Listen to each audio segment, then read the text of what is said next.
All right, today is Monday, July 21st. The session is being recorded.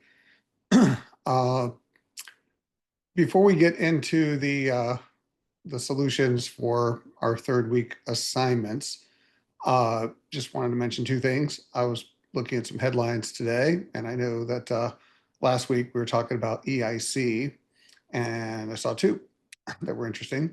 One headline basically is the Wall Street Journal talked about how consumers are feeling a little bit better about things and starting to spend some money versus where they were a month or two ago. But the other one came out for the Conference Board, which said that consumer confidence still remains low, and they were translating it to lower GDP projections for the year.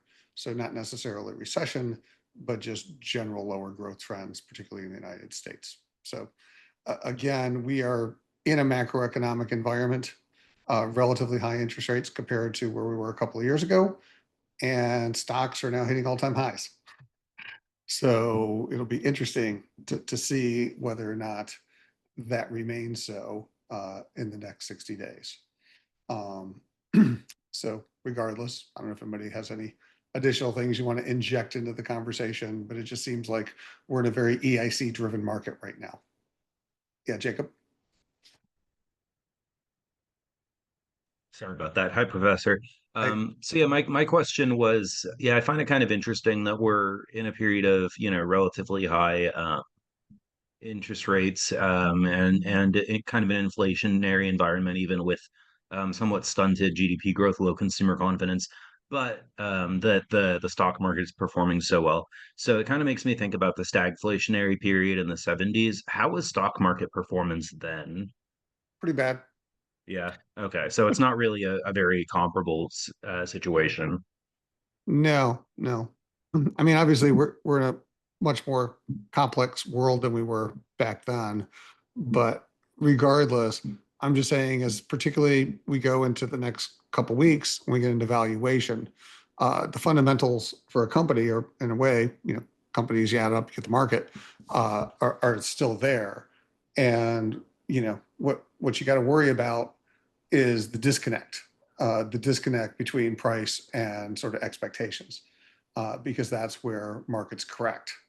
And right now, in the 80s, what's his name? Greenspan coined the phrase irrational exuberance.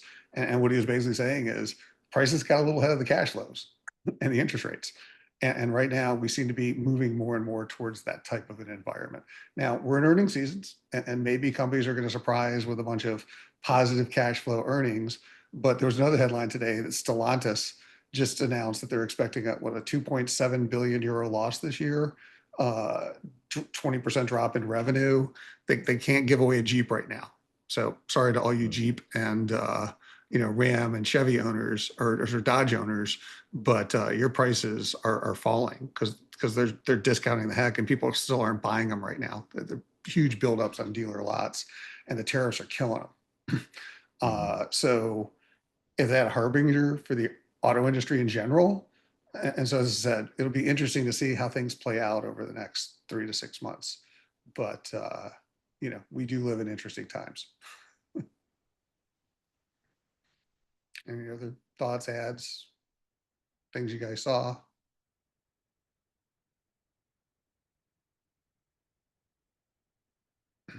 Because again, part of the course here is to make sure we understand kind of what fundamentally drives things. And you'll never beat the market in the short term. It's always an expectation game. But long term, these principles apply. And when they, kind of tell you one thing and the price tells you the other, eventually there's going to be a correction. Somebody's going to have to be wrong. Yeah. But Yeah, I saw just like a random article. It was saying like gold hits like 1 month highs. How does that does that affect rates in any way? I just always wondered it's like about that. I think personal opinion less so than it used to be. I mean, right now, the biggest driver seems to be inflation expectations, but there are other supply demand issues uh, with money supply that will affect rates. I mean, that's why the Fed does, what they call quantitative easing or, you know, quantitative tightening, because basically when they restrict the money supply, then, everybody's competing for fewer dollars, then interest rates tend to go up. When there's more money flooding the market, then interest rates go down. But that also potentially affects inflation. And as I said, keep an eye on the 10-year and the 30-year. That's the predictor. Headlines are all about, oh, the Fed raises rates. No, the Fed is doing short-term rates. Long-term rates are the market rates. And that's where the real expectation rises. And right now, I was 4.4%, 440 basis points, approximately 10-year, and almost 5% on the 30-year. That's the real one to look at, because those are the ones that the professionals are going to be using when they discount their cash flows on equities, because equities are long-term cash flows, and ones we're going to be using starting next week.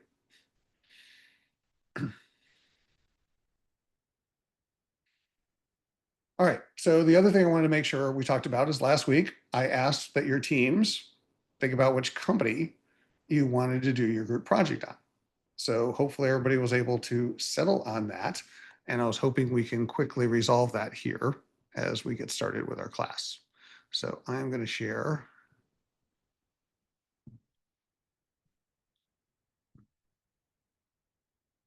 my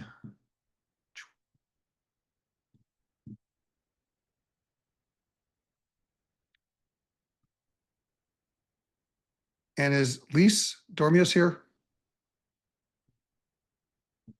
She was a late add to the class. Yes, Professor. I just joined group 4. I was going to say, did you join group 4? Yeah. I'm going to put you in group 4. There you go. Thank you. No, thank you. All right, so these are the 6 teams. Oh, it says you're already in there. That's weird. So let's start out with team 1. Did you guys pick a company?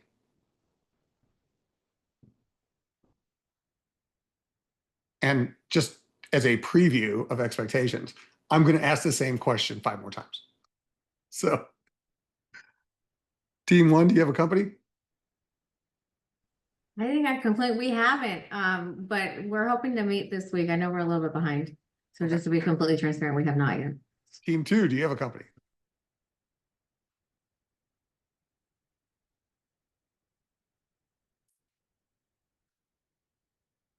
Just so this isn't painful, does anybody have a company? Team 3 was hoping to do NVIDIA. You don't have to hope. It's yours. Team 5 has one. All right, hold on. Let me type. I'm going to just switch you guys to the NVIDIA team. You're no longer team 3. You're the NVIDIA team. All right, team 5, who would you like? GD. General Dynamics? Yes. You are. Aren't we team 4? Are we team 4? Hold on. 4 or 5? Oh, we're 4. My bad. It's okay. Thank you, Chris. That's all. I was going to expand the team names. All right, so GD, General Dynamics.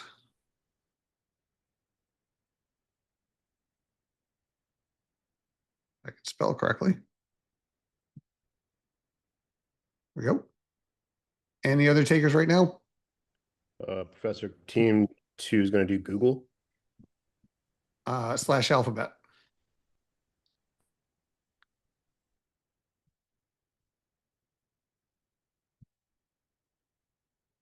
By the way, preview, Alphabet's going to have the same issue as BMW when you do the valuation this week, which means Google is one of I think there's 3 companies in the S&P 500 that has a dual class of common stock. They have Class A shares and they have Class C shares. So half the value is in the A, half the value is in the B. Okay, so when you try to value Google / Alphabet, if you just value one of the classes of shares, you'll miss the stock price by 50%, which is an issue that will come up in the BMW valuation that you're going to be doing this week. So we do handle it, but it's alerting you to that in advance. Shouldn't be a big deal, but just making you aware. Anybody else? Yeah, team 1, we're going to do Tesla. Oh, okay. Curious what you guys come up with. Spin that wheel.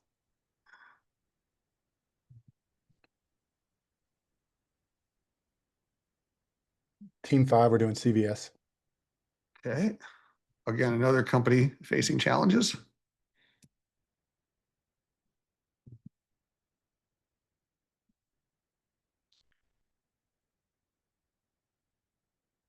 Team 6, did you guys settle anybody? Well, everybody else is talking. Yeah, we're gonna do EOS Energy Enterprises, $ EOSE. Uh, they're public? They are. I'm just making sure. It's coming to have her. What do they do? They build long duration energy storage batteries. Oh, seems interesting. That's very appropriate technology.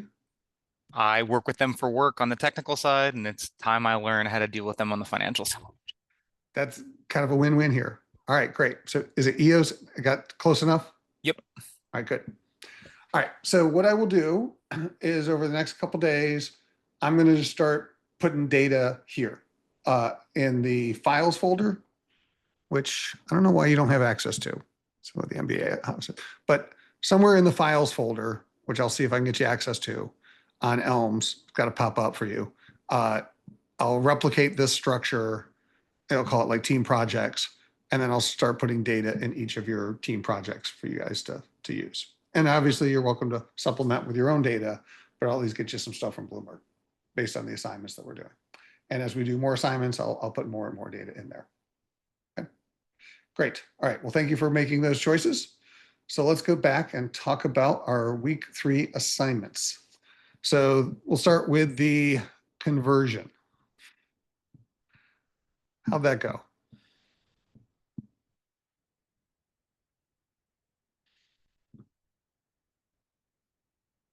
Yeah, Robert? I got it to tie out, so you will either be extremely impressed or confused if that is wrong, because I do not think it is correct, but it ties out. What part do you not, what are you worried about it being correct or incorrect? I don't know, just some of it, like obviously the CFI is like the big one that can kind of mess you up, and like, I mean, all your videos and lectures kind of imply that that is the case. So I guess just kind of, we'll see. What I did, I thought made sense. So, yeah. Okay. So let me get to there's the solution, week 3.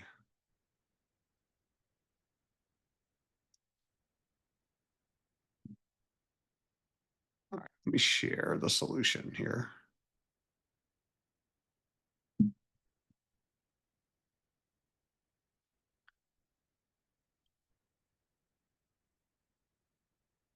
And I will post a link to this file.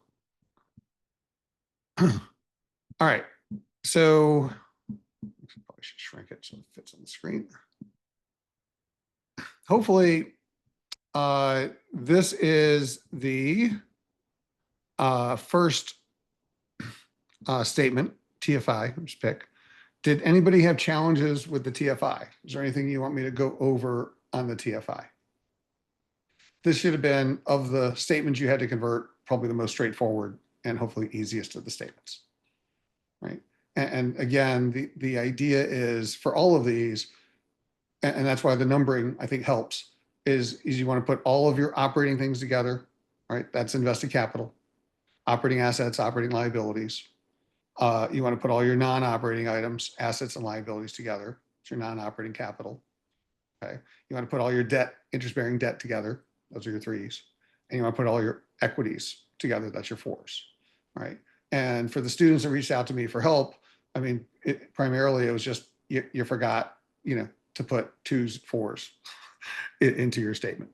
So that's, typically the challenge here, as long as you kind of organize things correctly. Now, again, I think I mentioned this on the video, but for purposes of this assignment, you didn't need to put this into operating working capital and long-term capital. Okay.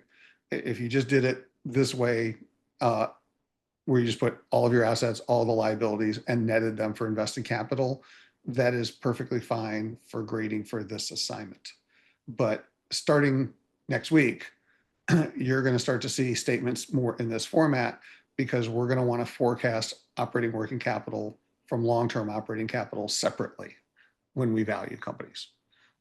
So regardless, this is kind of the numbers that I'm going to be looking for. And it's kind of easy to grade. because if you got the TFI and they balance, then I know you did it right. And same thing. And then so I check your invested capital, check your TFIs. And the other challenge is making sure we get the signs. Remember, outflows, new language, when you start thinking about cash flow, outflows are going to be positives, inflows are going to be negatives. That'll apply to TII and CFI. So again, I'm happy to create this here if you want to see me doing it. But if you guys are comfortable with it, we'll move on to the TII. Any questions about the rearranged balance sheet? This was the rearranged income statement. I think same concept. You know, you want to put all your operating items together, your ones, non-operating twos, the interest-bearing debt threes and the fours. And I think the two tricks here are to make sure you tax affect everything. Okay. So rule of thumb, and I'm not, this is real world as well as here, but typically what the accountants do is everything above EBIT is pre-tax. Everything below tax is after tax. And so whether you tax affect something or not really just kind of depends on where it is on the income statement. And the only other trick, which a couple people got tripped up on, is the TII stops with net income. So dividends are not actually part of an income statement. So if you tried to put dividends onto your TII, it would never balance. And the reason why I gave you dividends is that I just didn't give you a GAAP statement of cash flow. Here, I just simplified it by just pulling the numbers off the cash flow statement that you needed for the cash flows. But in any event, those were probably the things that I got emails about from students asking for help with. Questions about the TII? Anything you want me to show you how we did? Kind of get this. These are answer key here. Hopefully these numbers look somewhat familiar. Particularly what I'm most interested in is these numbers tying out and balancing. Matter of fact, somebody sent me an email and said, if they balance, is it right? Typically, you know, that's a really good sign. I can tell you if it doesn't balance, it's not right. But I only say that because you can actually get it to balance and you could put, for example, something in non-operating and move it to operating, technically get it to balance, but then your no plat would be wrong. But no plat's usually the easiest one of the three. So if you get your no plat straight and everything's balancing, you're probably in good shape. Yeah, Robert. Is it okay? Because on mine, I made it like a bit more concise. Like I didn't list out each line, but I did like a sum ifs. Can't do If you, that. a couple of people, I was just glancing at it that they sent me. They kind of consolidated a few of the non-operating items, for example. That's okay, as long as you knew why you were doing it. Meaning, Okay. I like when I'm learning something to write it out. Matter of fact, that's my criticism of David in the valuation. Sorry, Professor Russell's. I've known him for like 30 years. Is that he's the guy that wrote the chapter in the valuation book about this and did the examples. And the problem is it's so intuitive to him and the way they do it at McKinsey that they don't show you, they do all the shortcuts in the book. And when you're trying to learn it, you're like, you look at this table and you say, it was 4 there and it's 3 there. How did it get from 4 to 3? Well, they tax affected it, but you don't see that. So I like to kind of break it out. But if you knew you had to tax affect it and you gave me the after tax number, I'm not going to dish you for that. But that's why in my solution, I'm kind of writing it out just so you can kind of see that, okay, I had interest income. I paid my tax on my interest income. I have my after tax income. That's the cash flow. And my non-operating income, tax and non-operating income, it's my after tax non-operating income. That's my cash flow. Now, some people did is they just said, oh, my cash flow is 16.8 and 14, so it's 30.8. Okay, as long as you understand how you got there, but you're going to see in my solution that I write it out. Okay.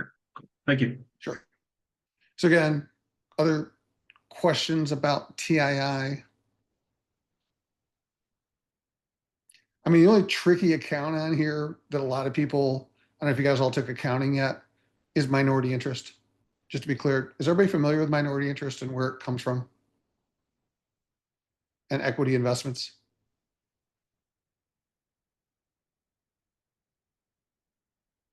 I'm looking at the videos, I'm not seeing a lot of nodding heads. So So just real quick. So basically, and this is just back to accounting. So when a company takes a minority non-controlling stake, like I buy 30% of somebody else, okay, then they don't own it. They have a passive investment in that company, but it's an asset, okay? And that asset is called an equity investment, okay? Now there's a flip side to this. So the company that was bought into, that sold that 30%, they have to account for that as well. And it's typically equity. You own 30% of my business, but it's not common equity, meaning you don't own the entire business. You just own a piece of the business. Well, what the accountants do to separate it out is they created something called minority interest to say you have a minority stake in the company that has a minority right to an asset, not to the entire company like the common shareholders do. And so that is the minority interest on the balance sheet. Okay. Same thing. When the company makes a profit, not all of that profit, if you have a minority interest, goes to your common shareholders. Some of that profit is going to be sectioned off for the minority shareholders. And so what the government has said is that we want somebody to pay the taxes. The company itself is responsible for the profit and all of the taxes. And then what you do is you say, okay, the portion of the profits after tax that go to the minority shareholder is a minority interest distribution on the income statement. It's after tax, because if you look at where is the income statement, it's below EBIT, because the company's already paid the taxes on it. And it's kind of like a dividend. Okay. But they don't call it a dividend because it's not going to every shareholder. It's only the percentage that belongs to the minority shareholder of whatever they invested in. Does that kind of make sense? So for example, Microsoft owns, I forgot what stake in OpenAI. So if you probably looked at Microsoft's balance sheet, you're going to see, well, they have lots of equity investments, but you're going to see an equity investment on their balance sheet. And then OpenAI, if we could get to their balance sheet, they're private right now, but they would actually have to represent that they had a minority stake from other people, and any payments to them would come off the income statement as a minority interest payment to them, assuming they're making payments back at this point.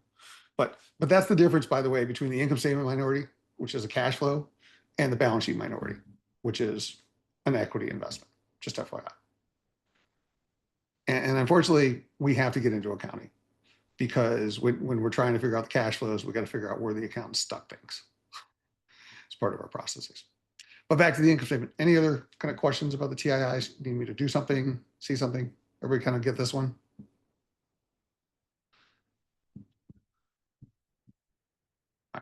CFI.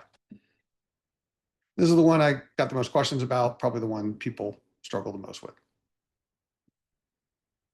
And again, to highlight, the important thing to remember, and I think I said this in the video, this is the graphic in the PowerPoint slide that was attached, which is cash flow is cash from the income statement minus cash reinvested in the balance sheet, which is the change in the balance sheet.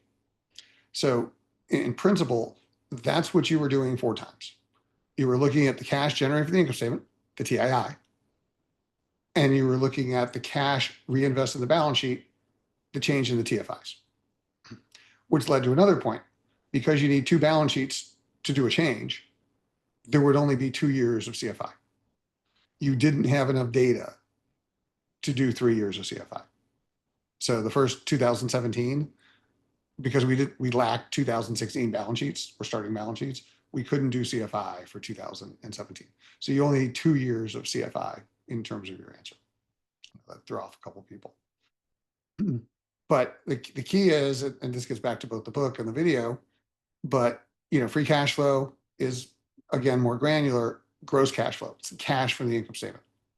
And so the whole idea is we take our EBIT, we pay our taxes on our EBIT, because that's cash flow, and we get our NOPAT or NOPLAT, but depreciation is a non-cash item, so we add it back. right? And that only, the only reason why gross cash flow includes that kind of weird step is because of taxes. Taxes didn't exist, we wouldn't have to worry about depreciation. We could use EBITDA as our cash flow.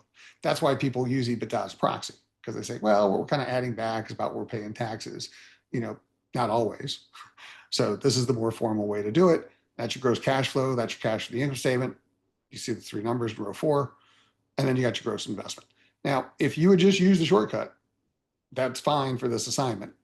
But I broke down how you got to the shortcut, right? And we're making, 4 investments in gross investment: working capital, capital expenditures, change in goodwill, which is basically acquisition premiums, and change in other long-term liabilities.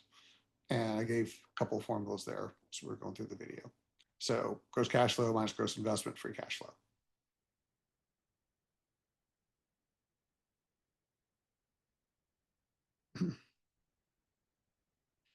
And then we got to our non-operating cash flows. Same concept.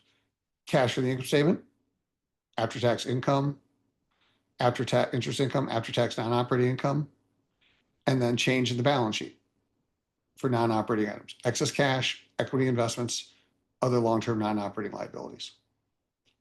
And then that gets you non-operating cash flow. Add that to your free cash flow. That gets you your CFI. And then when you balance it, it's all your 3s and 4s. Cash for the income statement, all the interest expense, tax shield included. Change in the debt, short-term, long-term. And then dividends, minority interest, kind of a dividend, preferred, common, those 3 dividends. And then balance sheet, change in balance sheets, change in minority interest, change in the preferred stock of the balance sheet, change in the common stock of the balance sheet, and treasury stock, which is a share repurchase cash flow, change in treasury stock. And then the 2 tricks, which I don't think anybody asked me about that. So hopefully those were clear, meaning you don't put retained earnings on there. That's the problem. And the other reason why we use dividends, not net income here, is net income is not the cash flow. That's why you need the dividends. Right? So TII, you need the net income to balance an income statement. But on the CFI, net income is not the distribution typically of the cash to the shareholders. So on a cash flow statement, we're all about the cash. That's why we use dividends here. And those are the things that typically threw people off. But again, happy to redo this or answer it or questions about it.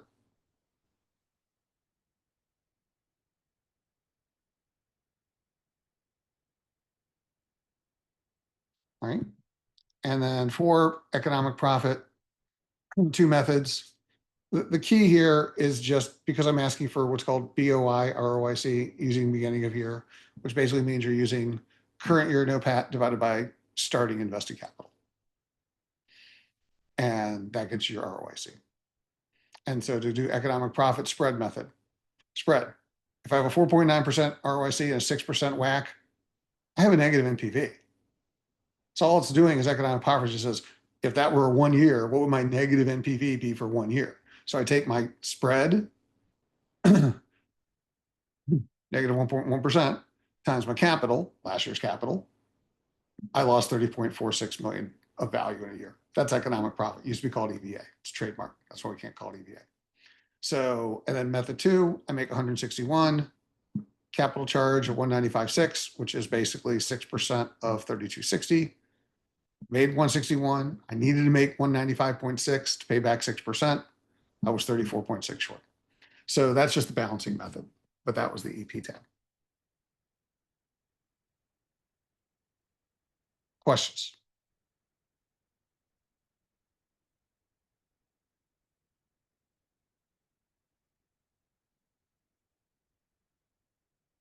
So what I did here in the solution file, take it out or leave it in. But one of the things I wanted to illustrate is why the WIFM, why are we doing this? And you can start to see it here. Meaning, once you put everything into this format, the analytics, which is the precursor to the second part of your assignment, become much easier. So for example, if I'm trying to get to an operating ROIC, here it is. Because I got my operating NOPLAT and I got my operating invested capital. So operating ROIC. Trying to get to a non-operating ROIC. I have my non-operating income and I have my non-operating capital. So I have my non-operating ROIC. And then I have my average ROIC, which is what Bloomberg reports. I think I said that on the video as well. So this is the issue.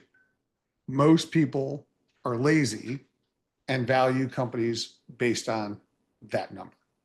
Now, because you've now done the assignment and read the book, what you realize is what they're really doing is not technically an operating ROIC. What they're doing is basically, instead of invested capital, they're using TFI. It's like a return on the TFI. It's the return on the average capital, which includes the non-operating, the operating. And the point is, advanced valuation, you break them out, right? I don't invest in a company for their non-operating assets. I want to know their business model and how much cash they make selling their products and services. That's the real value. Sure, they got some other stuff, great. I'll add it in, but I don't want to lump it together and misunderstand how well they're really doing with their products. Matter of fact, that was the worst part of my job as CFO for an insurance company. I hated that job from a financial perspective because I was watching this weekend. My girlfriend had never seen Donnie Brasco, so I talked her into watching it again. I watched it first time for her. And so basically, the problem with an insurance company is your earnings are a little bit of a fugazi or fugazi, word from the movie. Does anybody know what fugazi is?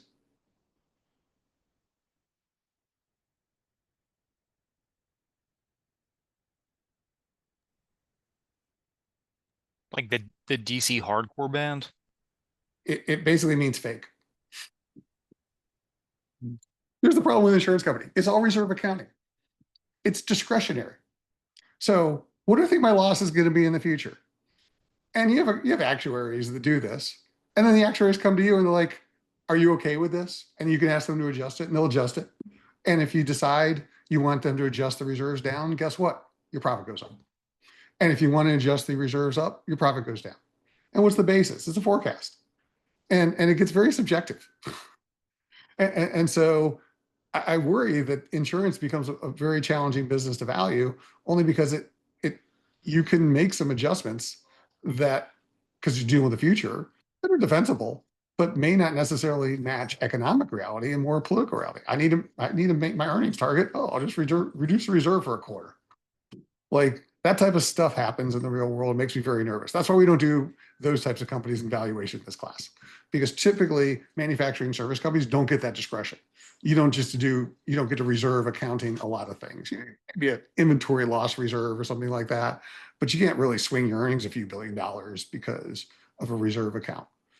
And so the subjectivity in that business scared the hell out of me because I was signing my name online for potential criminal prosecution if it was fraud. And they're like, well, we don't know. We think it's going to be this. But so that was fun. But I diverge. All right, questions. And don't get me wrong, these actuaries are very good at what they do. But still, you get nervous when you get into whole reserve accounting, if you ever look into it. Questions about the CFI, questions about the EP. Again, you have the solution you can look at. What I'm going to be checking for, just to be very clear, is the key numbers. Did you get the balance? Do you have these numbers? Check here, check here, check here, check here, check here, check there, and check here. That's the grading. It's pretty straightforward. And 0, 1. You either got it or you didn't. Midterms gonna be the same way. Somebody reminded me that they wanted a practice midterm. It's there. So I posted it right before the start of the class. And so basically that's a practice midterm I did in my undergraduate class, very similar to the midterm you're gonna get. So if anybody wants to play around with one, it's 10% of your grade. You'll be doing another one of these 2 weeks from now. But this is important. And the reason it's important, and I'm not going to make you convert from scratch again in this class, our shortened version of the class, but I needed you to go through a little bit of this pain because I need you to know where these numbers come from that we're about to start analyzing. And we're going to use when we do the valuations up. So it's a very important step in the process that we go because it goes back to the analytics, right? And while we're here, just to highlight, whenever we analyze something from the CFI, we always start here because this is telling. All right. So I have a friend being headhunted in to run a company that's in financial distress. Okay. He's not a finance guy. He's going to be the CEO. Not a big company, but regardless, they need somebody to come in and make sure this business doesn't go under. And he was talking to me today, his final interviews. He's like, what should I be talking to them about financially? I said, Scott, talk about free cash flow. Start there. Because if your business can't generate free cash flow, there is no long-term viability. And so what you need to understand is how much cash is coming in, gross cash flow, and how much cash is being reinvested. And it's got to be forecast, constant reforecasting. Because if you're doing restructuring, if you're just setting business up for sale, those are the numbers, those are the metrics. Like, yeah, income's important, but income is irrelevant if you don't have cash.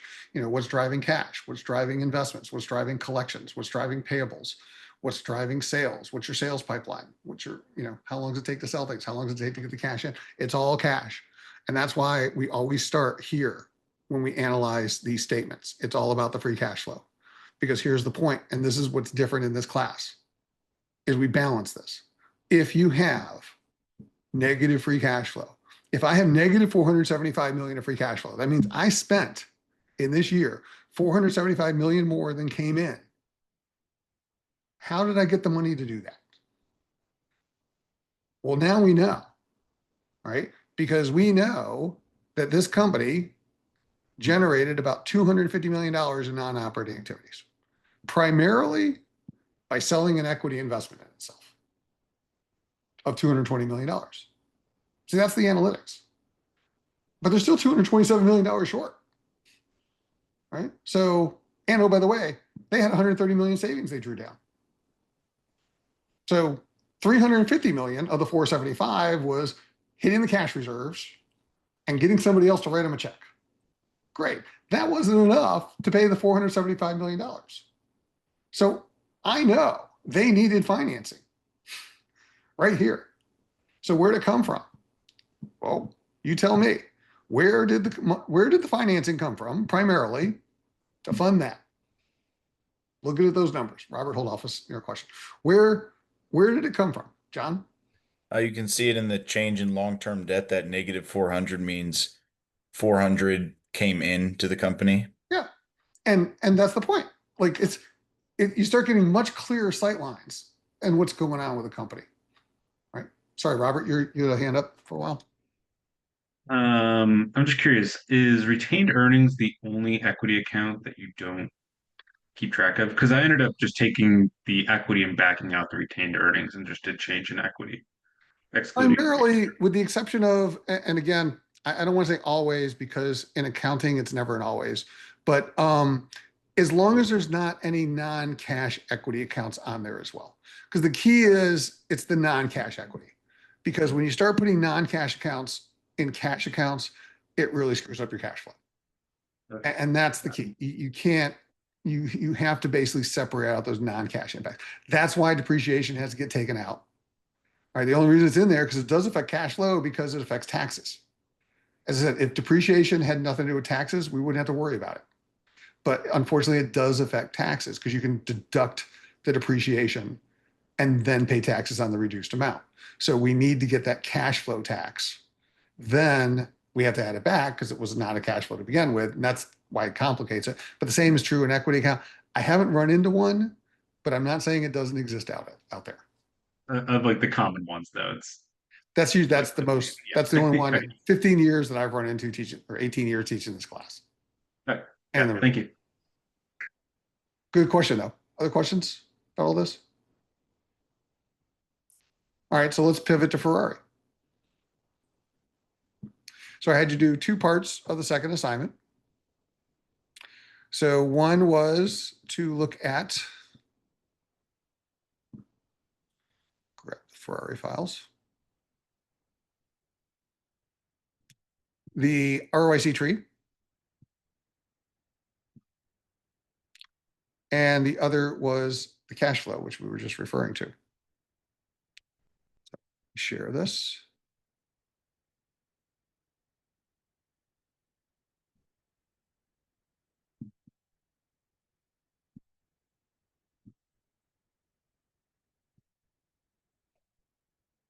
Bigger.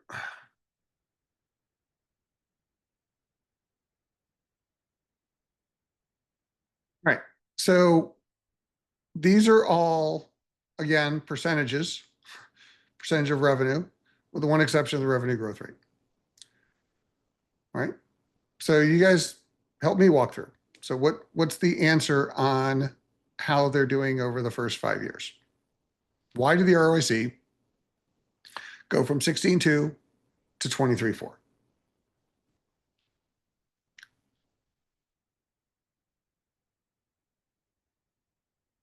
Well, what did you say in your answers, John? So out of the three drivers, or the, what is it, tier or level one drivers, the productivity or the invested capital over sales, the decrease in that had the main effect on the increase of 44.5% of ROIC. Okay. Because it went from to what? Because it went from $1.16 to 98 cents, or $1.17 to 98 cents over the 5 Right. years. Rounding is okay, but you have to use numbers. I started grading the week 2 EIC papers. You lost points if you didn't refer to numbers. And that's just, I'm a stickler about that. You have to use numbers. So that's correct. That's one of the drivers, but you still got to talk about every driver. So what about the other two? How did those affect ROIC? The operating margin, it's increased from 207 to 283 over the 5 years, had a positive influence. And then the tax rate from 8.7 going to 19.2, that would have had a negative influence, but in less of a magnitude than the other two. Exactly. And how can you confirm it had less of a magnitude influence? Because you see that ROIC go from 16.2 to 23.4 and over that time period. There's an even clearer way. Look one up. Okay, so the pre-tax The ROIC. pre-tax went from 17.7 to 28.9. That's the point. The pre-tax ROIC is the ROIC of the actual business. So if the taxes went up and the pre-tax still went up, that means the business still got better. Okay, more so than the tax impact. And so that was the point. The real driver of Ferrari here was the margins. Like they've really expanded. You can see it clearly here over 5 years, going from 21% to 28%. Pretty good margin expansion over that 5-year period by about 40%. And I think that's been the big driver. Yeah, they got more productive, but the margin drive was the real driver of ROIC, followed by the improvement in productivity, because probably they're selling more. And again, I think I either I mentioned this in the video or I mentioned to you, approximately 50% of Ferrari now comes from selling lifestyle brand. So Ferrari is no longer just a car company. They're becoming an apparel company, and they make as much margin on apparel as they do on the cars. Like their relationship to F1 is symbiotic. They are F1, and people want to be part of that culture. And so I don't know if anybody's a big car person, but if you agree or disagree with that, but you're seeing it in their numbers. I think they were making 2 billion a year in apparel margin recently, euros. But that's the key. Got to use numbers.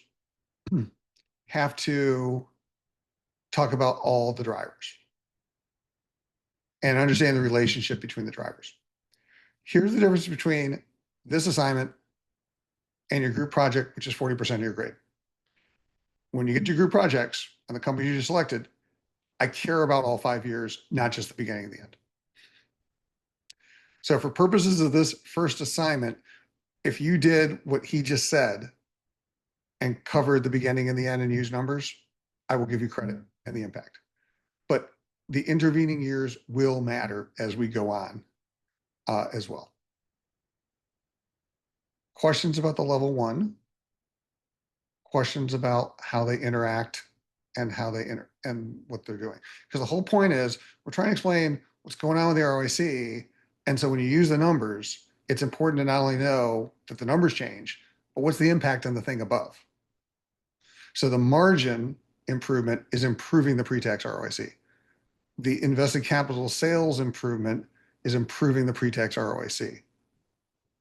The tax rate is reducing the after-tax ROIC slightly because it got worse from 8.7 to 19.2. Okay. But net, Ferrari's doing much better. They went from making 16 cents a year to 23 cents a year. And that's cash, because that's the key to valuation. If I'm a company making 16 cents a year, and now I'm a company making 23 cents of cash per year, I'm going to be more valuable. Especially if I can grow 23%, 23 cents at 17% a year. Like, that's why Ferrari has such a high valuation. And you can kind of see it in the tree.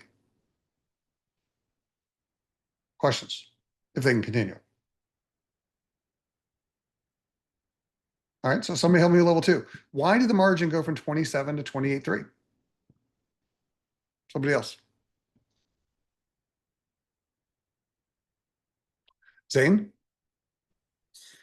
I would say one of the things I noticed was like reduction in SG&A. So like in 2020, it was 30 cents. And then by 2024, they reduced it to 21 or 22 cents. Yes, it's about an 8.6 cents or so, 8-cent reduction. Well, it's the 8 cents of margin right there. 8 percentage points. So that 800 basis point approximate that he just referred to is spot on. That drove the margin. But you have to talk about all the drivers. So what else happened, Zane? And the income statement that drove operating margin. So we know the SG&A went down. What else happened? Yep. So, I mean, there's also, I mean, gross margin decreased. So that would have not been I mean, it went from 64 cents to 60 cents. So that would have brought it down. So that's not really So that's unfavorable. Right. And all right, what about depreciation? Yeah, depreciation would have helped. So it went from, it's at 12 cents in 2020 to down to 10 cents. So it was down 19% over that 5-year period. Yeah. So if you really think about it, the gross margin loss, right? So basically, gross margin is price minus cost. Okay, direct cost. So essentially, they're making a little bit less markup, probably because they're going into apparel versus their high-end cars, would be my guess. But they're also getting more efficiency. They're getting less depreciation per dollar sales, and they're getting a lot of SG&A overhead efficiency, probably because they're scaling up, right? And it's the scaling up at the SG&A that's offsetting the gross margin hit that they're taking over time. And so I don't think the market's worried about the gross margin as long as they can control those SG&A expenses. If those SG&A expenses have to start going up again, their margin falls, well, that's a whole different ballgame, because that's going to put pressure on the operating margin. But back to using numbers, tying all three changes to what's helping or hurting operating margin was key to this first part of the next level. The second level, income statement analysis. Got to talk about every driver. Can't skip.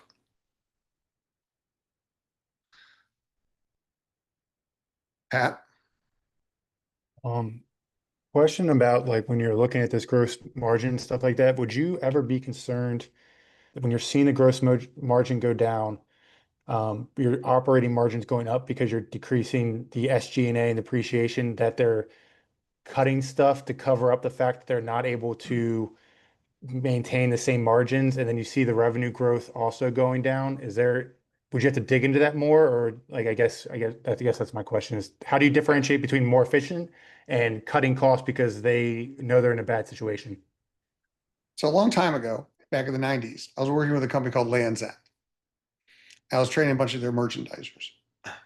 And I was trying to explain to them the concept of gross margin. And they're like, oh, it's markup. I was like, no, it's not markup. They're like, yes, it's markup. I was like, no, it's kind of close to markup. It's price minus cost. It's not exactly markup, but they're similar. But they just kept calling it markup. So I was like, fine, we'll call it markup. But to be honest with you, it is a markup. Because if you have a higher gross margin, price minus cost as a percentage of price, it is a markup. And so that's the point. Like, if your gross margin is shrinking, is it because the price is coming down, or is it because your costs are going up? And I think that's a very important question, because they will lead to different outcomes for the firm. So for example, I didn't dig into Stellantis' statements because I don't think they've released them yet. They've released some preliminary statements. But my guess is if their sales are down 20% and they're discounting the average Jeep by $10,000 off of a lot right now on dealer rebates, then my guess is part of the reason they're losing a couple billion euros forecast for this year after they originally pulled their guidance is because price is collapsing. But simultaneously, if you sell a lot less cars, then your overhead is not being spread across as many units, which means they're probably getting the jaws of death. They're probably getting lower prices and higher cost, which is really squeezing them right now. And then you throw the tariffs on top of that. So again, you're right. You gotta drill down to say, why is it happening? But at least the tree identifies a trend, right? And I'll give you another thing. If you think about a price quality matrix, okay, it's not exactly 1-to-1, but think of gross margin kind of like price and think of SG&A kind of like quality. Because if you think about a lot of our SG&A spending, it's our R&D, it's our distribution, our logistics, it's our marketing dollars. Yeah, it's human resources and admin. But if you're spending more on SG&A, you should have a higher gross margin. Okay, because I'm putting money into my business and I'm hopefully adding value with that. And that should allow me to get some sort of premium. If I'm putting a lot of money into my SG&A and I'm not getting any margin, well, that's not good. Those are the ones that you're saying I'm being kind of wasteful and I'm not getting a leverage out of that. I want to take that money out. So there should be some correlation between your margin and your SG&As, okay, that you would see over time when you do these analytics. But in a sense, when we use the words business model, this is describing the financial part of the business model of any business, because we know how Ferrari makes money. We know every time they sell a car, they're making about 28%. We know that their gross margin on the car is 60%, right? So if I'm talking to them about a $250,000 car, then I know 40% of $250,000, which is what, 100 grand? That's about the cost of the car. So I'm negotiating with them. I have some insight here. I know they're spending 21 cents per dollar on SG&A. So just, this is why I go back to, this is also describing the business model over the historical times, how it's changing, which is going to be important when we forecast. All right, there's a third section of this. What about the balance sheet? What explains the change in invested capital? Why did it get better from 1.168 to 0.977? What changed down there? Somebody else who hasn't talked tonight. All right, John. I said that the intangible to sales ratio accounted for 44% of the invested capital to sales ratio in 2020, and in 2024 that only accounted for 36%. So they saw a pretty significant improvement in that ratio. I guess I think in the video you mentioned it could be due to goodwill or maybe investing in another business. So yeah, I mean, intangibles only show up when you buy somebody else's intangible. If you build your own, you can't put them on your balance sheet. So those are purchased intangibles, typically companies. Or they could be write-downs. So when somebody said investigate, intangibles go down because your revenue goes up relative to what you spend, or you wrote off the intangible. And usually you write off the intangible because it's not worth as much.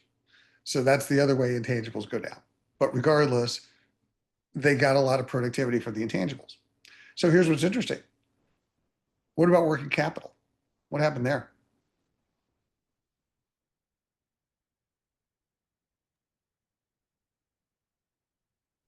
That ratio actually increased, which would be actually a negative impact to the invested capital sales, but the other two kind of offset From what to that. what? Increase. It increased by 16.7% from 30 cents to 35 cents. Okay. So they're spending 5 cents more dollar on working capital. Inventory, receivables, payables. One of those, probably inventory or receivables. So they're letting people pay longer or they're building up their inventory. Robert? Yeah, just a quick question on that. Is there like an ideal level of working capital? I mean, obviously you don't want to sit on too much inventory, too much cash. Like it's like an efficiency metric, but is there an ideal range, percentage? Does it depend on the industry? Well, I'll answer it two ways. One, lower, Sure. because Yeah. obviously working capital is tying up cash.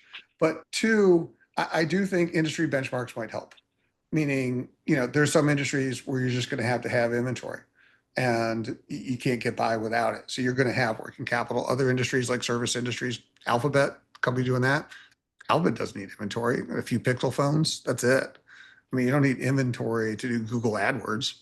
So I just mean like cash to like obviously cover your liabilities. I mean, yeah.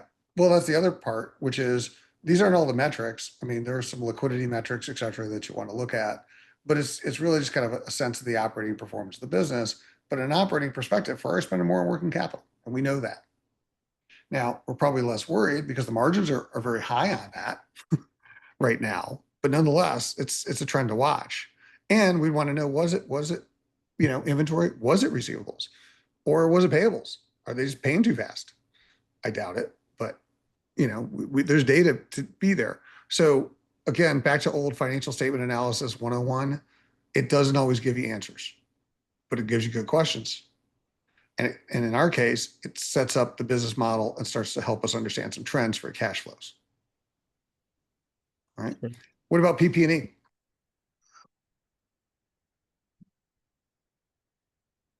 How did that impact invested capital over sales?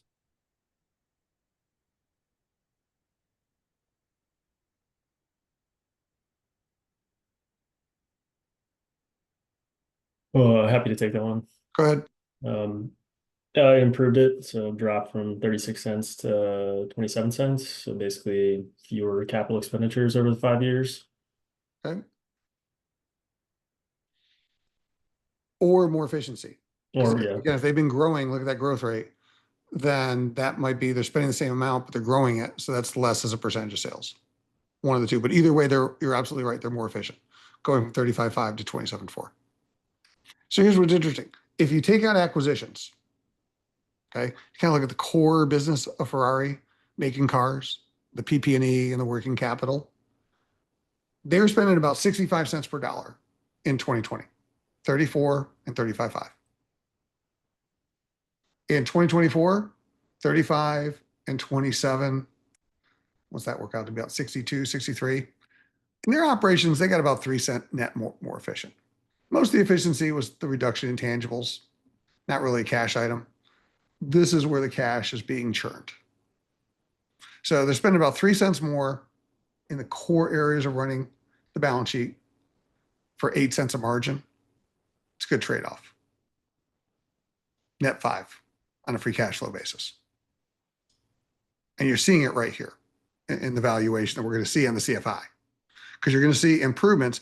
These are, remember, percentages are the shortcut for the cash flows. So the CFI is the actual cash flows behind these numbers. These are related statements. So if we're seeing big jumps in margin and less investments in the balance sheet, we should see more free cash flow.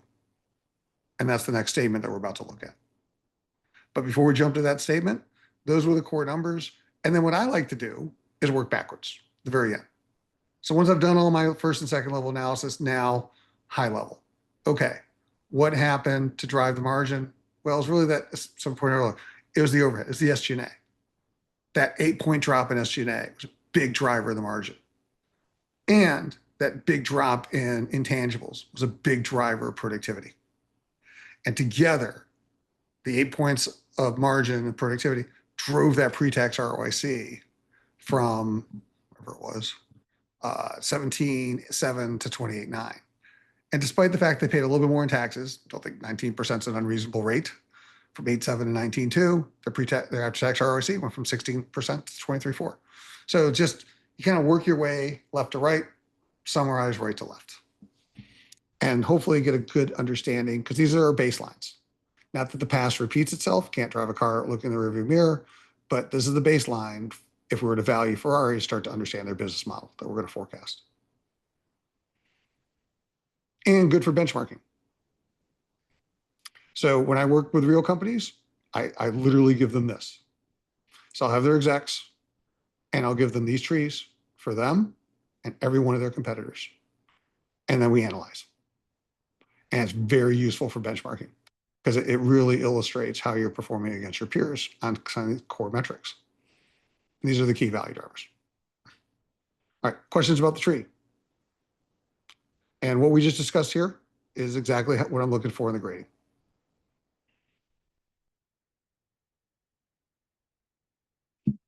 All right, let's jump over to CFI.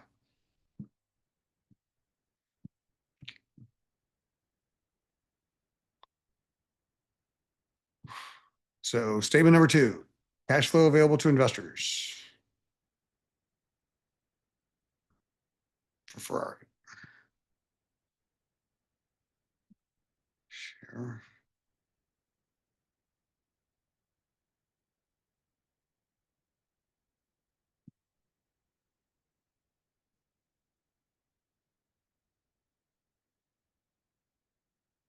Again, for purposes of this assignment, that total is the 5-year sum of those four from 2020 to 24. For this assignment, if you focus on the total column, I will give you full credit as long as you use numbers and got it right. However, when you get to your group projects, you have to also talk about the other 5 years. You can't just talk about the total column. And it's not every number every 5 years, you got 15 minutes, but highlighting some of the key trends. Just to be very clear about that. As I said, every CFI analysis should start right here. We know that Ferrari generated $2.5 billion, rounding off, of free cash flow over the 5 years. Okay. So the first part is why, explain the operating, and then where to go. Okay. So how do they generate $2.5 billion worth of free cash flow? Because they generated $8.044 billion of cash for the income statement. And they reinvested about $4.8 billion, 4798, back into the balance sheet, which was a 60% reinvestment rate, leaving them free cash flow before acquisitions of $3.2467 billion. And they spent about $708 million purchasing goodwill and other intangible assets, buying companies, paying premiums, leaving them with $2.5 billion of free cash flow, operating free cash flow. And if you look at the progression, look at that no plat, look at that gross cash flow. 653 million of no plat in 2020, billion 80 of gross cash flow in 2020, 2024, billion 5 of no plat, 2.2 billion of gross cash flow. That is what we saw on the ROIC tree with the margin expansion multiplied by the growth. So we already knew, or should have known, that by the time we got to the cash flow statement, looking at that ROIC tree, that they were going to see an expansion in the cash they were generating. Statements are related. The other key number to talk about here, CapEx to depreciation ratio, 128%. What does that mean?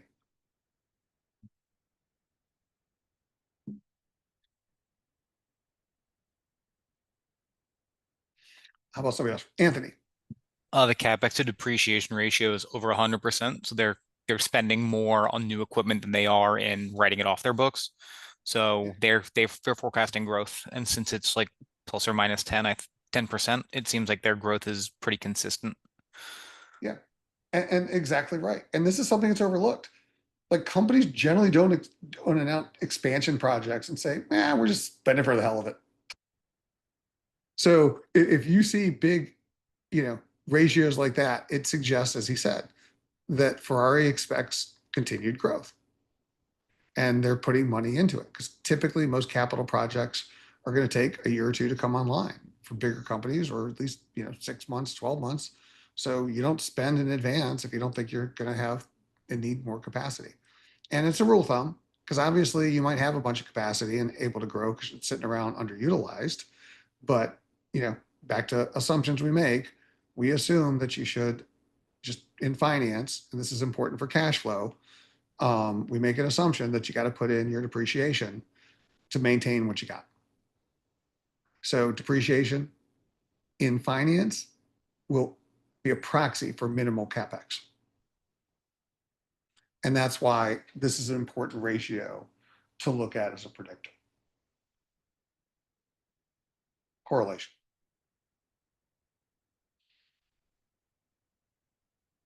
Right?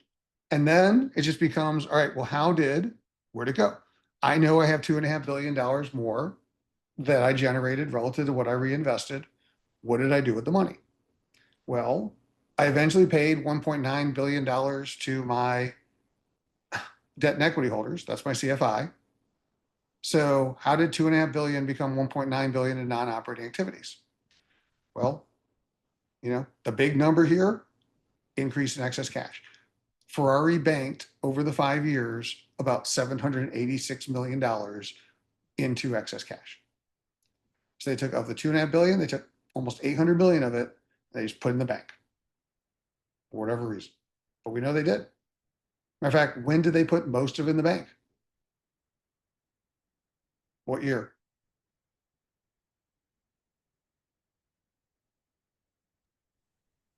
Twenty Ryan? 2024. Yeah, 606 million, 2024. Back in 2020, they put some in the bank, probably because COVID was happening. Now they drew down in 2023, but then they put it back in 2024. Right? Now we don't know the whys, but we can see the trends. But even when they did that, they still had $1.9 billion to pay out. So where'd it go? 112 million went to pay some interest. Okay, got to pay the debt. What does 1262.2 mean? Negative.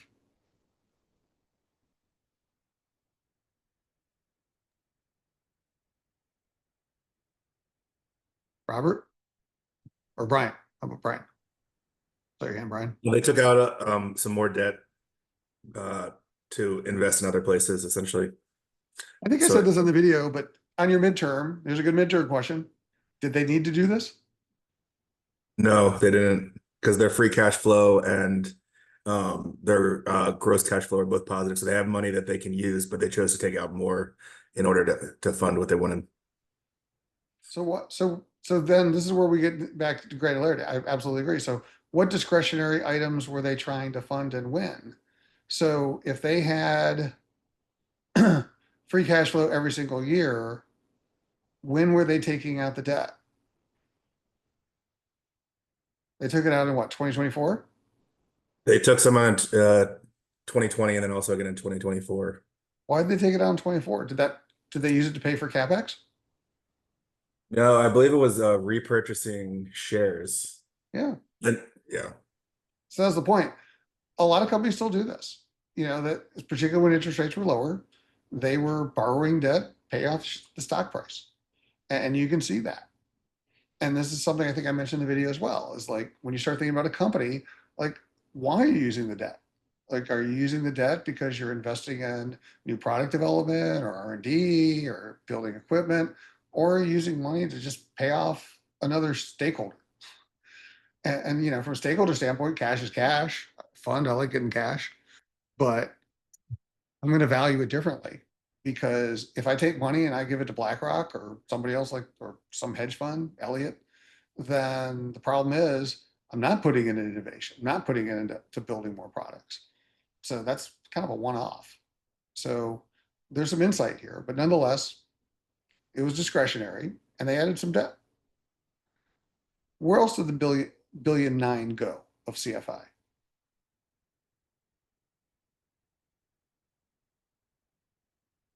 What are the big 3 and 4 expenses they have, Brian? The other big one was dividends. How much? So they paid out 1,386 in common dividends. Okay. I believe it was. And what's the other big equity payout?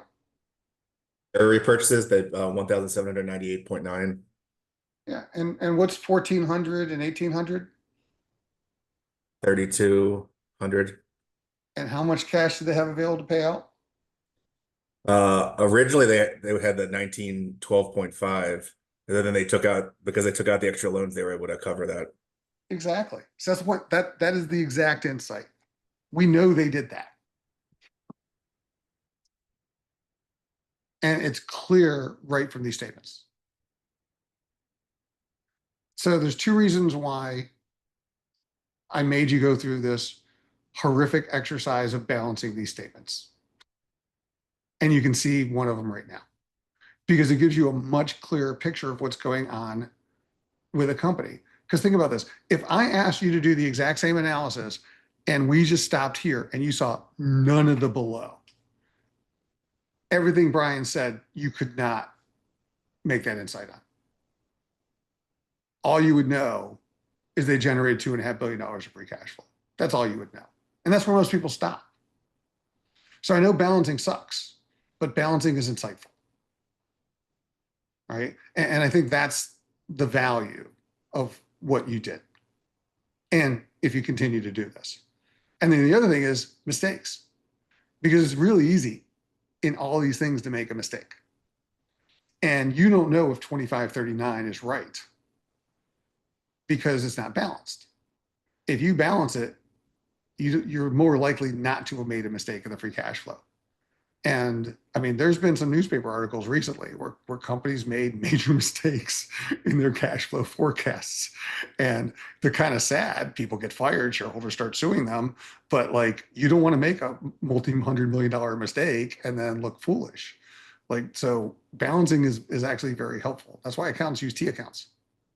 I hate T accounts, but they are useful. And because it makes sure that things actually balance. You track where things came from and where things went. We're just doing that with cash flow. So it's kind of an extension of T accounts. You thought you were away from that. They're back. All right. Questions about the CFI?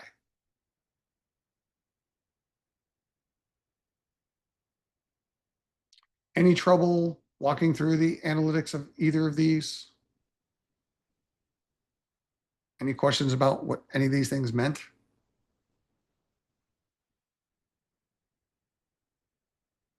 Pat?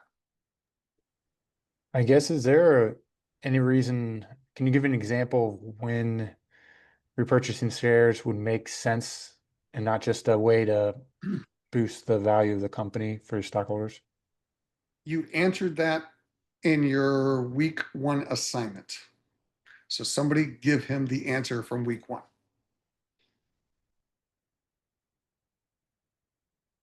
When should you repurchase stock? When should you reinvest in a company?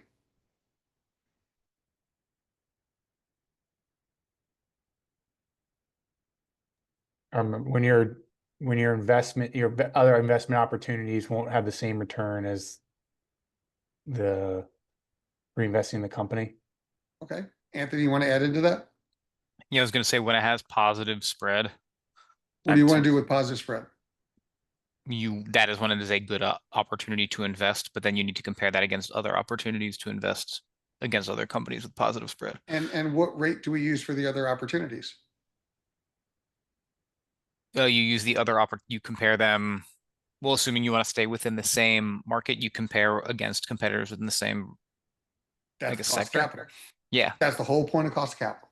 Because cost of capital basically says, what am I going to make elsewhere for this amount of risk? And if I can't do better elsewhere for this amount of risk, then I want to pay it back. Because what I'm doing is I'm giving my investors the opportunity to go find that money elsewhere. And I'm not kind of throwing money away from a value standpoint. If I can do better than what they can do elsewhere, why would they want to go elsewhere? They'd love for me to reinvest. And so I think you start your share buyback and dividend conversation a level up. Okay. Now, don't get me wrong, there's tax consequences and other things that play into this. But the basic premise of reinvestment is back to the key value drivers. If I can beat my hurdle rate and I can get positive NPV incrementally, and that's the other key, just because I got in the past doesn't guarantee I'm going to get in the future. So, but if incrementally, I think I got a reasonable shot at beating my hurdle rate, why would the investors want the money back? Because that's what they're looking for. If I give the fund the money back, they're going to be looking for the next investment that's going to generate high rates of return. If I'm the high rate of return that they can put back into the business, why would they want that money back? They'd want me to reinvest. The problem is companies assume that just because they've done in the past, they can keep doing in the future. And that isn't necessarily the case. So part of it is discipline, right? Because I basically force money to go out because I restrict the amount of money I invest, which causes innovation. Now, sometimes you can be reckless with innovation. I think it's called, was it doggy, whatever they're calling it. I mean, sometimes they were just reckless. They just cut stuff for the heck of cutting stuff because they had this idea of the 80-20 rule. We'll get rid of 20% of the people, the other 80% will do all the work. And they don't realize that that's just arbitrary and that didn't make any sense and bad things are happening. Okay. But at the same time, the principle is not a bad principle to say, look, we're going to basically underinvest a little in the organization, force them to do more with less. Hopefully we don't cut some bone. And if we do, we'll put money back in. But that's a typical productivity trick a lot of senior leaders will do to drive innovation in their firm, right? But the flip side is you don't want to underinvest and restrict your ability to innovate because you just have to pay a dividend all the time. Because that's the problem with companies that load up on debt, is they load up on so much debt that they can't innovate and they can't go to market and they can't bring in new products. And then they cut back on things and then suddenly the cash flows dry up, right? So you got to be careful with your payout policy, and so that's one thing. And then unfortunately, behavioral science comes in because most CEOs are paid to get the stock price higher. And that's your number one metric, get the stock price higher. And unfortunately, one way to get the stock price higher is to buy back stock. Because if you have fewer shares and the same earnings, EPS grows. And you put a PE on the same and a higher EPS, you get a higher share price. And everybody wins, including their bonus. And unfortunately, any system can be gamed, and that's the problem. When CEOs start saying, I'm going to be here for the next 3 years, and I'm going to drive EPS growth by buying back a lot of stock, they're not thinking about the company 5 to 10 years out, and the lack of innovation that's not happening because they're not willing to make those investments. And investors are assuming that things are investing. But the flip side is sometimes you just don't have the investments. I was talking to a company recently I'm starting to work with, and CEO is all about, his word is sustainable cash growth. That's what he wants because they're a service business and they deal with supply chains. And so they don't have a lot of CapEx. They don't have a lot of investment. So they can do very high payouts because they don't have a lot of reinvestment rate. And so he wants that. He wants sustainable cash payout with the level of investment they have, and he wants them to maintain it. But that assumes they got to maintain their margins. That's the key to the sustainable cash growth. It's not the payout, right? Because they don't get the margins, you can't do the payout because they don't have a lot of CapEx. But so again, you're going to start getting into this when you start building out these business models. That's where we're going next week. But these are the basis for everything that we're going to do. And as I said, useful for benchmarking and understanding the company's position. All right, more detail than you probably put in your papers. That's okay. But questions about CFI or ROIC tree?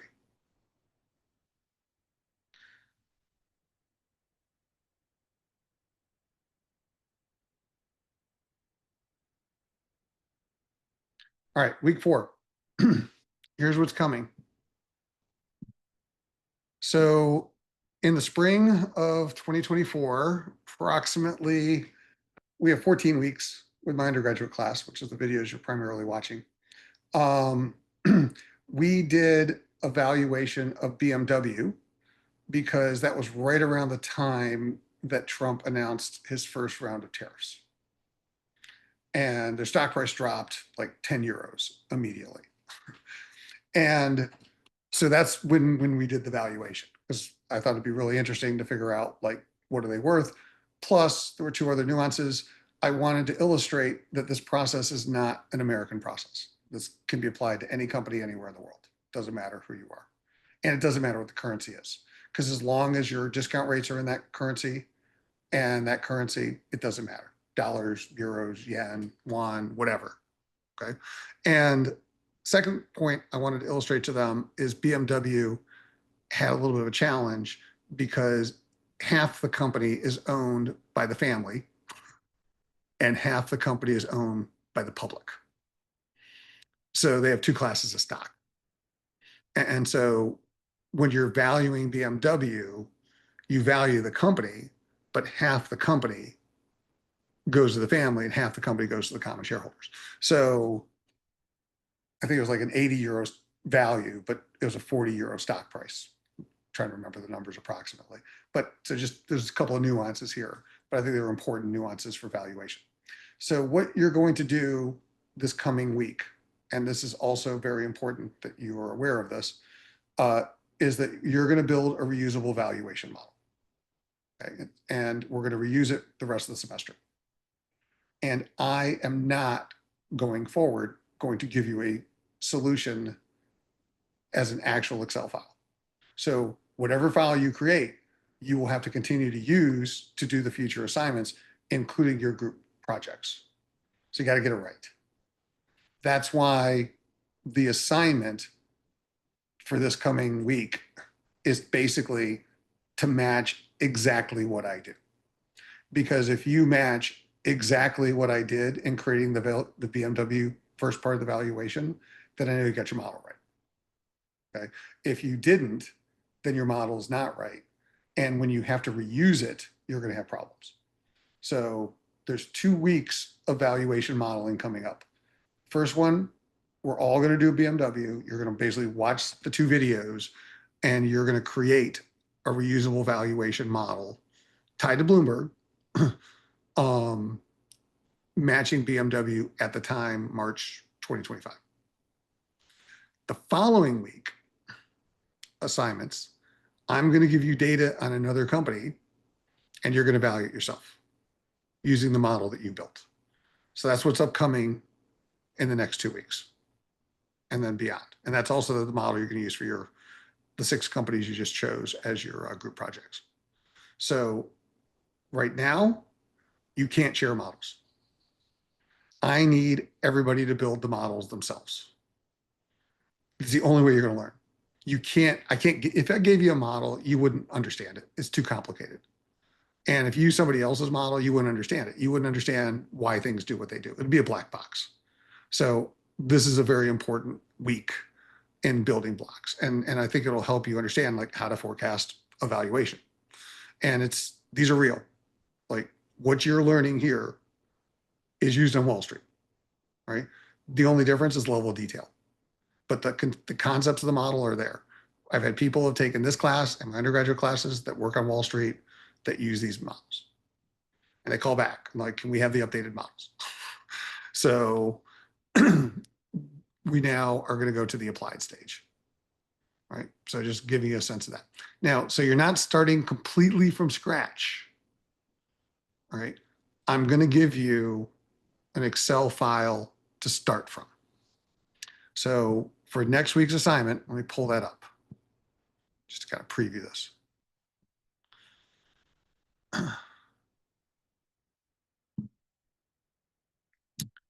So you're going to pull up in the week 4 assignment this Excel file, which is called Valuation Model BMW Start.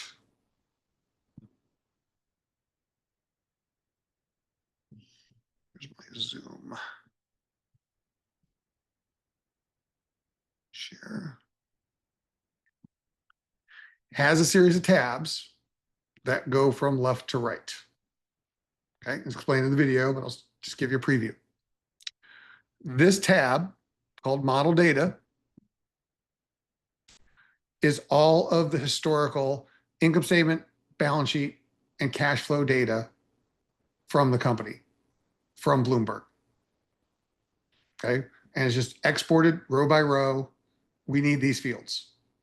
You know, we need revenue, we need operating expenses, we need long-term investments, we need goodwill, we need long-term debt, yada, yada, historical data in euros. Okay. The reason why I'm giving you this raw data, which is already here, goes through end of 24, 6 years of data, is because this tab, income statement and balance sheet tab, are 5 years of historical income statements and 5 years of historical balance sheets standardized.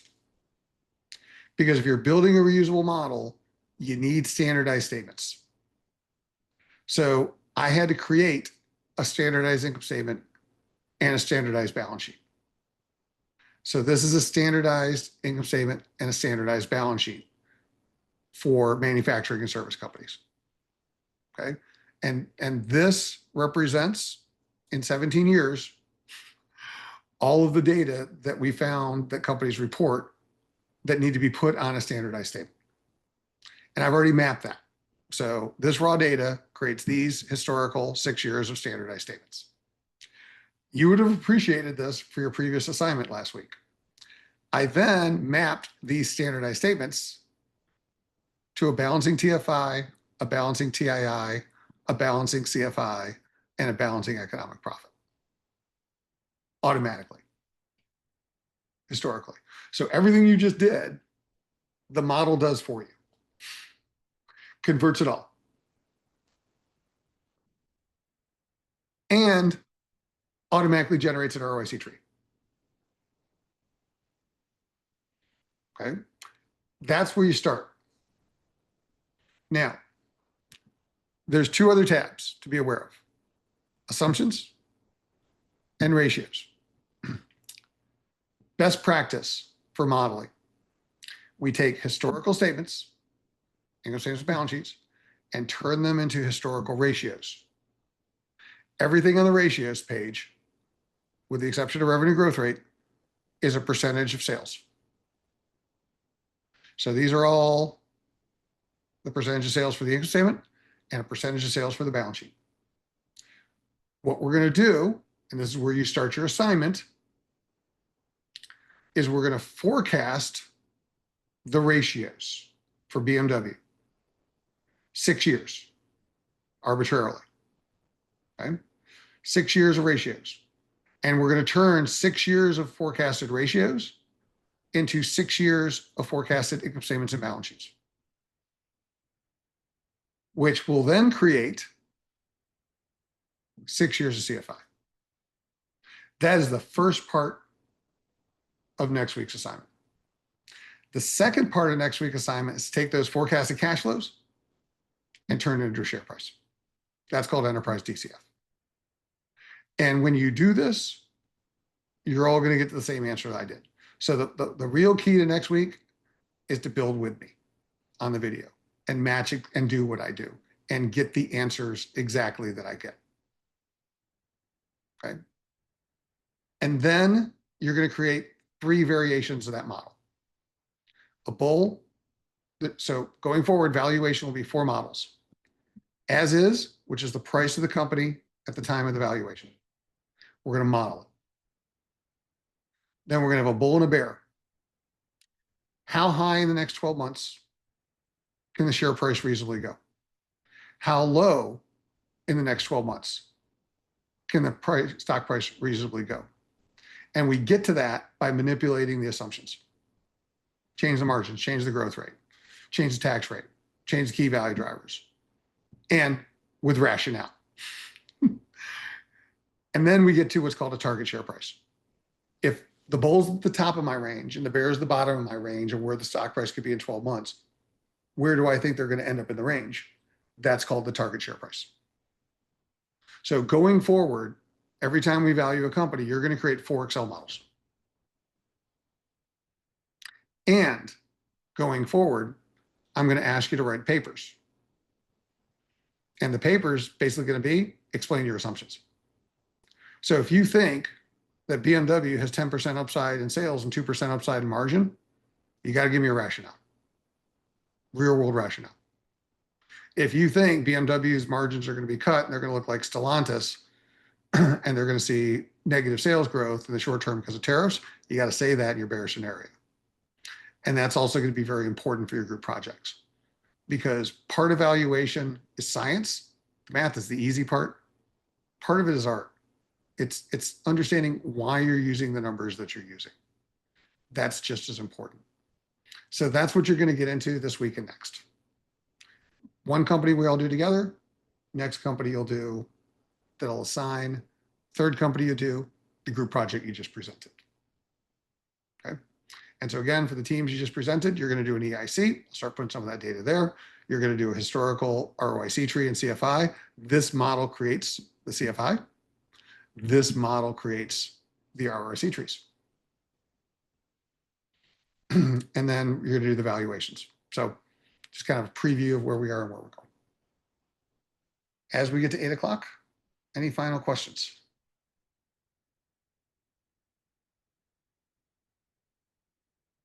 Comments, concerns, crippling fears? Sorry, a little less discussion today just because there's more technical stuff to cover. Lisa? I was giving the BMW start file a stab earlier today, and I got stuck on the plug because I kept getting a circular reasoning, even though it said Which exactly one? for the excess cash, making that the plug for the balance on the Make BMW. sure when you get to that point, and you do the plug, that it's assets minus everything else except excess cash. Make sure that excess cash is not part of the subtraction, because that's what causes the circular reference. Yeah, I can send you a screenshot because I was typing exactly what you did. Send me a screenshot, but Yeah, it's and they typically did it in Excel and Google Sheets just to see if there was a difference, and send me the file. Actually, okay, I'll take a look. no at it. problem. Thank you. Yeah, if you so what she's referring to is a circular reference is an invalid model, and I won't grade it. You should never have a circular. There's no excuse for having a model with a circular reference anywhere, even in the real world. And I see them. I see investment banks with them, and I was like, "What the hell? You can't have a circular reference, not in a financial model. They don't work." Which I assume everybody knows what I'm talking about with a circular reference, where one number is based on another number, which leads to the first number, and so it just keeps iterating. Anyways, if you have that trouble, let me know as well. You shouldn't have the trouble if you follow the video. All right, this has been recorded. I will post that as soon as it finishes processing. Good luck. Reach out with any questions or challenges you have. See everybody next Monday. Looking forward to what you have to say. Professor. You. All right, bye-bye.